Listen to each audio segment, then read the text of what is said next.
You know, I haven't torn down the backdrop for this video yet, so, yeah, what the hell, we'll just shoot this from the shooting stage. Hey y'all, and welcome to this Patreon exclusive video of the top 10 pleasant surprises from the 2006 list. Now, what is this video exactly? Well, okay, here's the thing. When I was originally doing the 1990 video, one thing I remembered was, while I was combing through the list, was actually stumbling across like a handful of songs that, again, were either forgotten or kind of lost to time or weren't as vividly remembered today as they were, back then. And for all the weird shit I found on the list, there was actually a decent amount of stuff I found that, turned out to be a nice little pleasant surprise. Oh, this is actually cool. Oh, people forgot about this? Oh, what a shame. And then I completely forgot what they were, and I ended up losing my notes on the script from there, so... if I ever find my old notes from the 1990 script, maybe I'll upload that as another Patreon exclusive, if I ever find it. But for this video, I figured I'd go ahead and take the notes and hang on to them. And actually make a little Patreon exclusive video out of this material. I basically listened to every single song that made the top 40 on both charts. I'm very, very tired. And this is just 10 of songs that I found to be either pleasant surprises or kind of lost little gems or just songs I'd forgotten about and were like, oh yeah, that was really, really good. Not much more to it than that. Let's get to it, eh? For those of you who don't already know who this guy is, I'm going to do what I did in my Patreon server. I'm going to show you a picture of this artist. Okay? Here it is. This is what this guy looks like.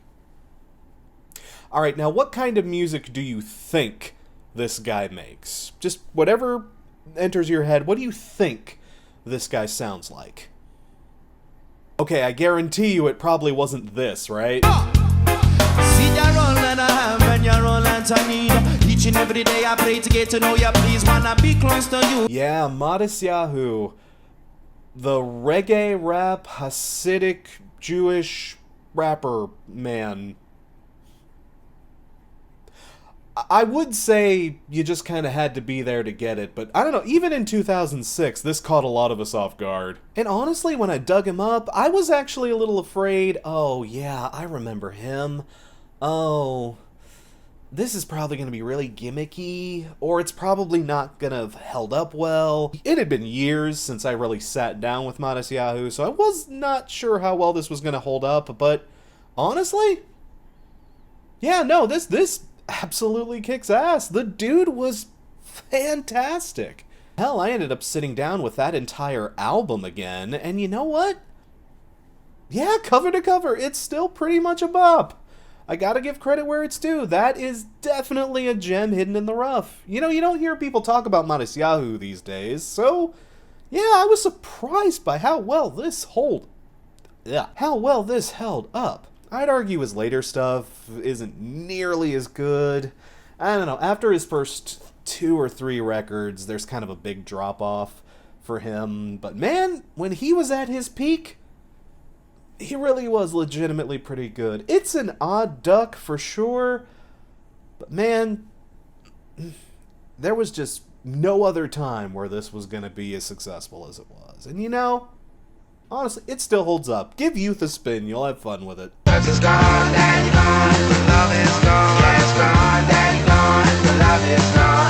When I saw this pop up on the alternative charts, I was like, why?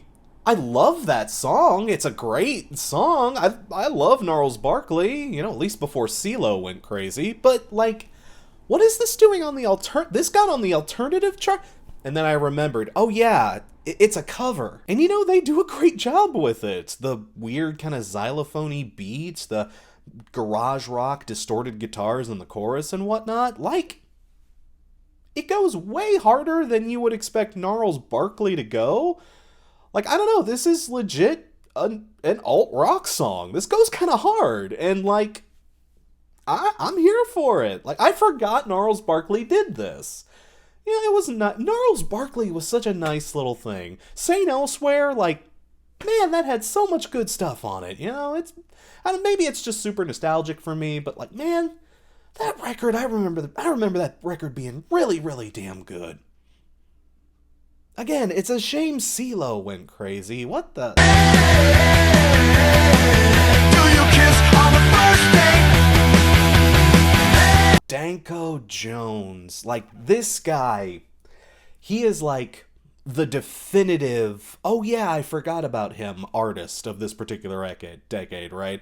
Like, I can't imagine how many of y'all are like, oh yeah, Danko Jones! I forgot all about Danko Jones. Yeah, don't worry, so did I. Again, it was one of those things where it was like, oh yeah, Danko Jones? I vaguely remember that. Does it hold up? And like, honestly, again, I was surprised. He's kind of got a weird motif going on. He's like this weird blend of like the garage rock revival stuff at the time and the pop punk stuff that was popular earlier in the decade. Like, he's got this weird sort of AC/DC or like 70s classic rock kind of like swagger to him, but the lyrics and general tone are much more like silly and fun and like, you know, honestly, that's a good time. I mean, I kind of understand why this got forgotten. I wouldn't say it's like fantastic necessarily or anything. It's definitely like bottom tier of a decent festival, but like, you know, I'd show up for this, you know, 3 p.m. on a Saturday at a festival. Sure, Danko probably put on a hell of a good show. And like, you know, I could get down on this. This was fun. I liked that. I don't know. The problem with the worst sides of the list is it was old new metal and it was post-grunge. It was a lot of like Aaron Lewis being sad and Sully Erna being a douchebag. You know, all that stuff that is no fucking fun. This was a lot of fun. I remember the day when you left for Santa Monica.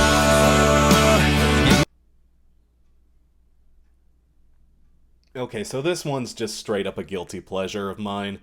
Like, I gotta admit, I cannot stand Theory of a Deadman, but like Buckcherry, they do have like maybe 1 or 2 songs I really do actually enjoy, and this is actually one of them. I kinda dig this song. You know, if anything, it reminds me of a time when Theory was much, much more tolerable as an act.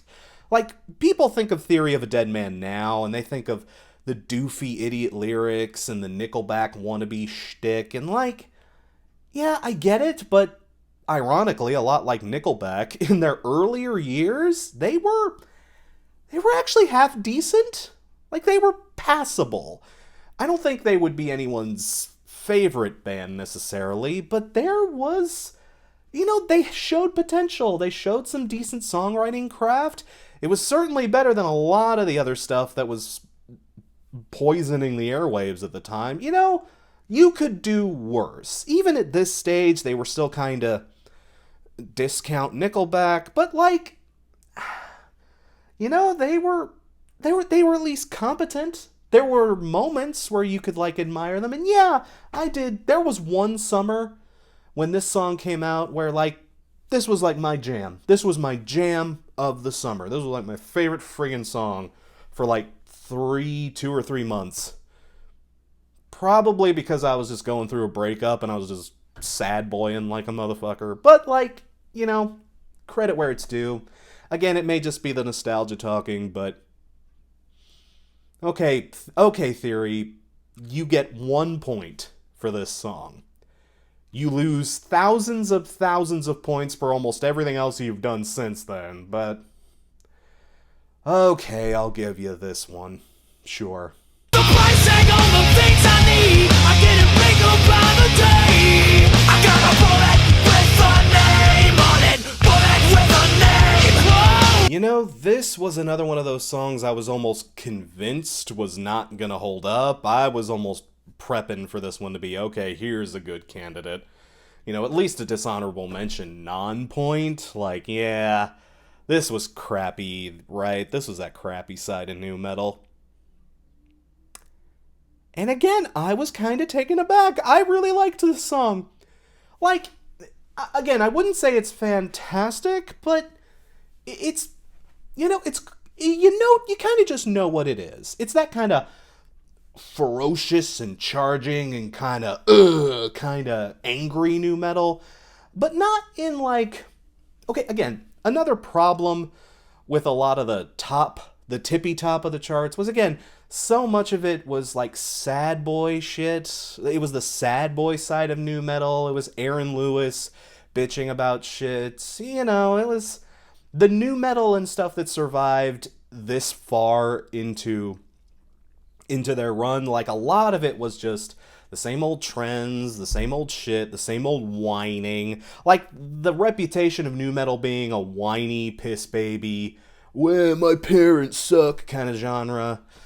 Yeah, that was kind of at its peak at this moment. But Nonpoint, again, credit where they're due, they didn't resort to that.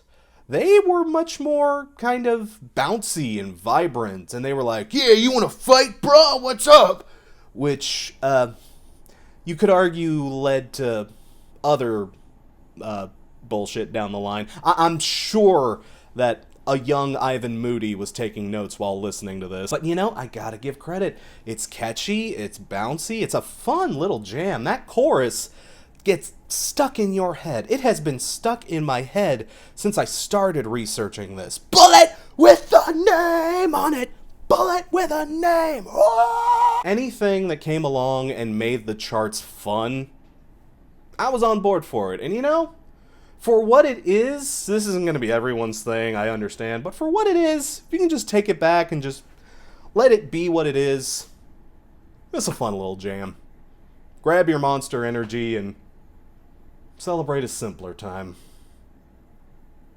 I wouldn't recommend, like, the 90 other records Nonpoint have put out, but, like, this song is okay. Hello, little boys, little toys, with the dreams you're believing, crawling up the walls, running. Ooh, yeah, I forgot all about this. Did you forget all about this? Because I forgot all about this. Man, Shiny Toy Guns. This was a weird one. This one really stood out on the alternative charts, particularly because of how not 2006 it sounded. These are some farty boombardy synths, and like, man, honestly, this sounds, again, I'm amazed this got popular in 2006, because this sounds more like a relic from like 1999 or like the early 2000s. This does not sound like mid-2000s stuff. I'm shocked this got as high as it did, but it's got that perfect beat, it's got that catchy chorus to it. It almost has like that weird Eurovision kind of distinctly chaotic European schmaltzcore kind of thing. Like, it's got that sort of fun and cheesy kind of nature that makes it like, a little embarrassing, but still like kind of fun and super catchy. Which is really weird, given that these guys aren't European, they're from LA. I don't know what parallel dimension timeline these guys fell out of, but like, yeah, hearing this song brought back a lot of good memories. A lot of good vibes, too. Like, I dig this. This is silly. Again, the silly, fun stuff tended to be the most pleasant surprises on this list, and this was silly fun.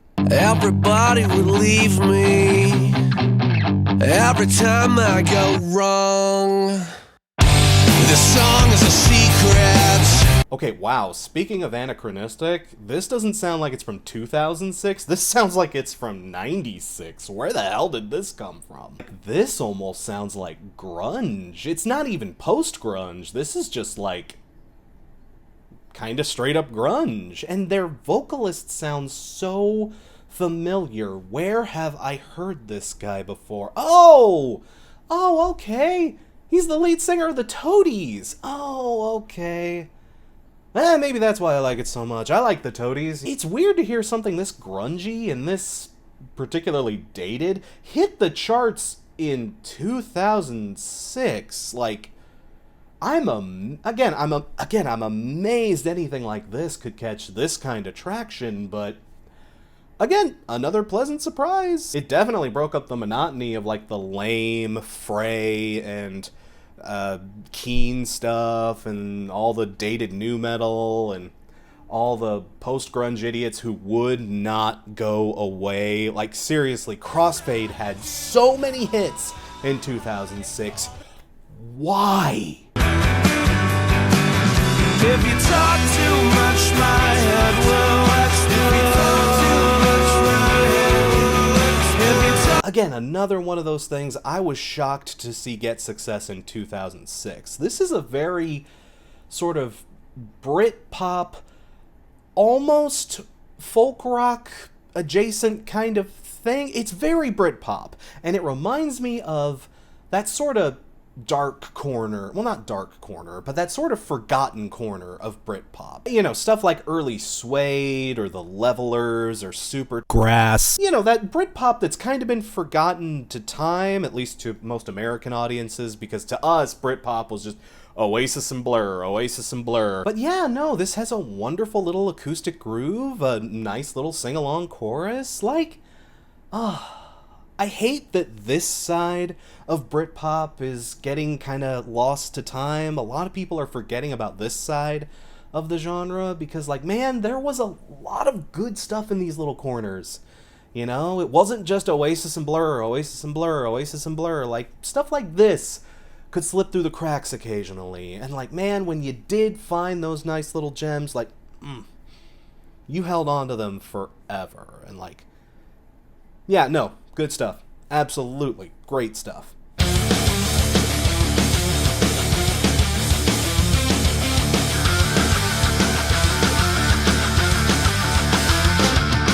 Okay, so imagine if Avenged Sevenfold had a female singer and they were a pop-punk act. Okay, that's not a one-to-one comparison. But if any of that sounded appealing to you, even just, like, marginally, I'd check it out. Like, some damn decent stuff, and man, you know, they can play. I'm surprised this didn't gain more traction, honestly. And apparently I'm not the only one who thinks so. Apparently Juice WRLD, back when he was still with us, was big-upping this song, at least in one of his videos. And, like, yeah, I see why. No, dude, I get it. This, again, another weird little potentially forgotten jam. I'm not even sure how to properly pronounce the band name. Is it Damone? Is it Damone? Is it... I don't know, but it's worth a listen.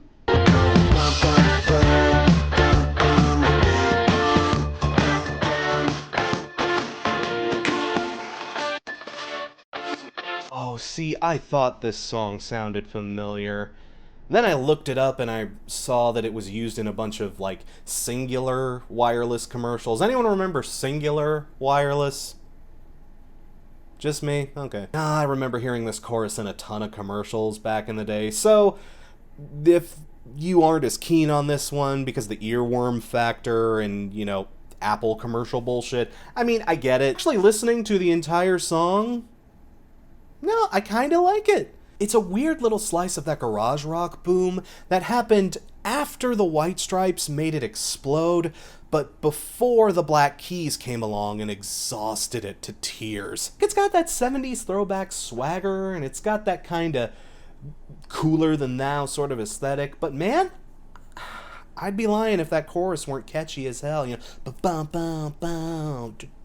Again, it has that Apple Store in 2006 sort of vibe to it. But, you know, maybe that's why I'm so nostalgic for it. I remember back in 2006 when Apple products actually worked. You think I'm joking? This video is literally a month late because my Mac blew up. Like, oh. And there you go. There's 10 little hidden gems from the 2006 mainstream airplay and alternative airplay charts. You know, just stuff that while I was doing my research, I stumbled across and was like, oh, that's nice. I'm glad I got to listen to that again, you know? You know, if I ever do find my old 1990 notes and I can find those notes I took on that original video way back when, you know, maybe we'll do another Patreon exclusive list like this, because again, that was the whole reason I came up with this idea. I would love to just bring those back around. I'll dig around and see what I can find. We'll see. But yeah, folks, hope you enjoyed this video. Hope you enjoyed the worst rock hits of 2006. Stay tuned, more stuff will be coming down the pipeline. Again, I apologize for this video being so late. Again, technical issues and life issues and oh, blah blah blah, you know I'm busy. If I can, I might try to get something short out before the end of June, but you know, if nothing else, I'll shoot for another big video here in July. We'll see what happens there. But again, thank you all for tuning in. Thank you all for giving to the Patreon. Thanks again for watching, and I will see you when I see ya.